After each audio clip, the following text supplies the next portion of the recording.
Hello, I'm Kobe, co-hosting with Brody. and today we're at the Indiana Convention Center at the Global Entrepreneurship Congress.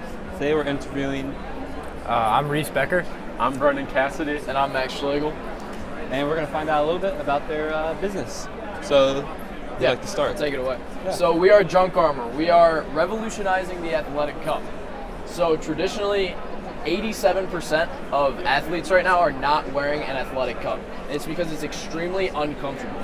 We noticed this when we played lacrosse, that all of our teammates, except for the goalie, were not wearing an athletic cup.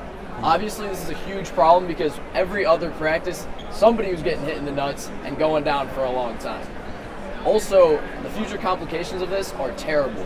Things like lack of testosterone and also not being able to have kids are very big problems that need to be addressed. The reason kids are not wearing an athletic cup is because it's extremely uncomfortable for a few main reasons. One being the fact that these rigid sides do not conform to your leg movement and rather restrict it. So as you can see, when I'm running, my legs will be obstructed.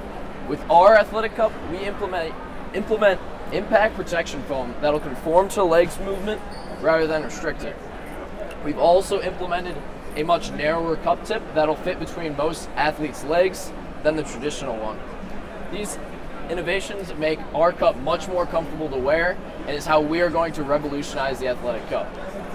Well, it sounds awesome, but I'm going to say I've never worn a cup before. What sports kind of wear cups, would you say? So it should be any cup that is in, or any sport that is kind of high impact. So Yeah. obviously lacrosse, you have sticks and balls flying over the place. Football, obviously you're going to want to wear one. Baseball as well. Any high velocity ball sports or contact sports in general, you should be wearing a cup. Okay. Yeah, so I played basketball. Like I said, I've never worn one before, so I can't tell you the difference really. Is that the main thing you guys are going for? Is just the comfort of them, pretty much? We're primarily focusing on the comfort, just because since 87% of athletes aren't wearing one, we don't really need to focus on being more protective because wearing junk armor is a whole lot better than not wearing anything at all. So, which one of the three of you came up with the idea to start it? So, Max and I were in a high school business incubator class where we needed to come up with a innovative business idea, and Max and I both played lacrosse at the time, and after noticing nut shot after nut shot and kids going down and down, we knew we had to come up with a new solution to solve this issue. And so that's how we came up with the idea for junk armor. That's a pretty crazy idea, you guys. Wow, it must really happen a lot in lacrosse, and is that? Yeah. 50% of athletes on the field are going to get one, and that's literally half the lacrosse field all rolling around in agonizing pain.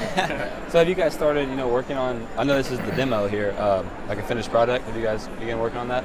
Yeah, so currently we are looking for a manufacturer. These have all been made, all of our prototypes have just been made in-house. Okay. So to really scale the business, we need to find a manufacturer. And then we also have a compression short that has separate innovations in it as well. So we're looking for a manufacturer for both the cup and the compression short. Yep.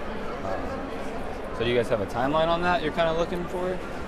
As far as getting it off the ground a little bit, get on the shelves? Yeah, so specifically for sports businesses, seasonal timelines are very important. So we're trying to get a cup and compression short combo that is produced by the fall so that we can hit that football season, fall season running.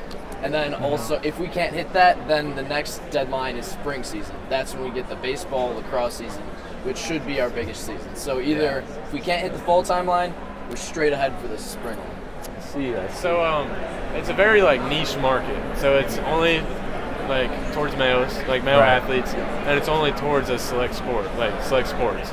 So you got your soccer, your lacrosse, anything with a ball that you could get hit there, right? Yeah. So how do you think that might affect your production? Just having that select group of people.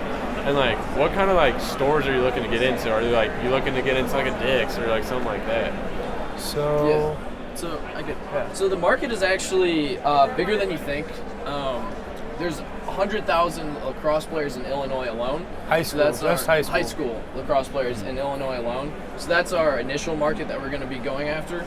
And then there's over 1 million football players nationwide. So this market is going to be, it's pretty broad.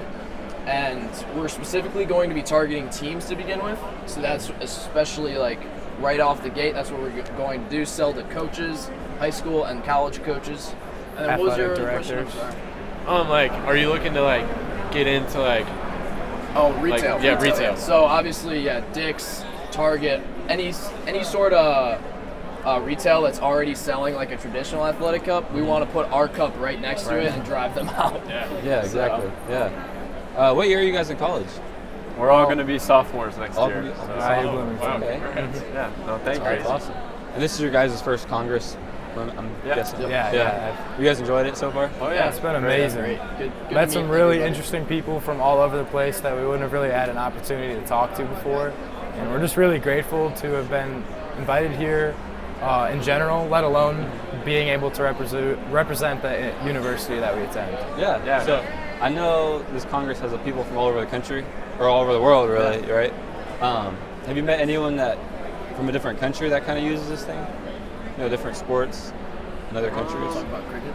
Yeah, so a lot of international students that I've met at Indiana University, when I pitch them the idea of junk armor, many of them are from India, and the most popular sport there is cricket. Yeah. And so when I try and explain to them how the cup could also be applied to that sport as well, I think that's a way that junk armor can connect with can connect internationally with other people, and using like junk armor in a cricket game could be perfect. Like, there's no reason that they also are experiencing the same issues of I think it's called an abdomen protector that they use. Okay. They Box.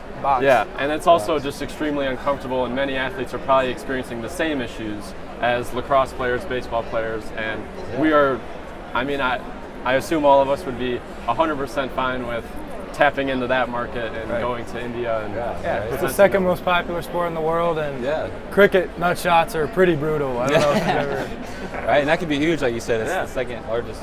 So, being young entrepreneurs, like, what's like one piece of advice you would give to like other young entrepreneurs that are going through the same thing as you guys? I would Or say each one of you. yeah. Just go down the line. I would say don't focus too much on one idea, because I think that a lot of people think that you need some revolutionary invention or new insane way to do something, and it really boils down to what you're passionate about and what you think you can add to the world. And you just kind of got to go for it. What do you want? Yeah, and to go off that I would also recommend find something that you're really passionate about and keep going with it. Learn as much as you can about it, learn about the people that use it, learn about the problems that the people that are in that ecosystem are having, and learn how that you can add value and insight to solve those issues. And just find something that, in the end, I would just say just find something that you're truly passionate about and see how you can add value to it. And finally, I would say just kind of stop thinking and start doing. So, we've kind of had the concept of junk armor for so long, but the biggest strides we make are the days where I stay up till 3 a.m. just building something in my house. So instead of thinking about everything, think about doing this, let's just start doing it, and then after we fail, then do something else. So instead of kind of planning out everything, just do it and then plan after that. That's what I'd like to say. All right, well, that's all great advice. And thank you. Thank you Brody. very much. Brody. Thank you. Yep, thank you guys Thank you. for joining us. And that wraps up our episode. Thank you, guys. Thank you, guys.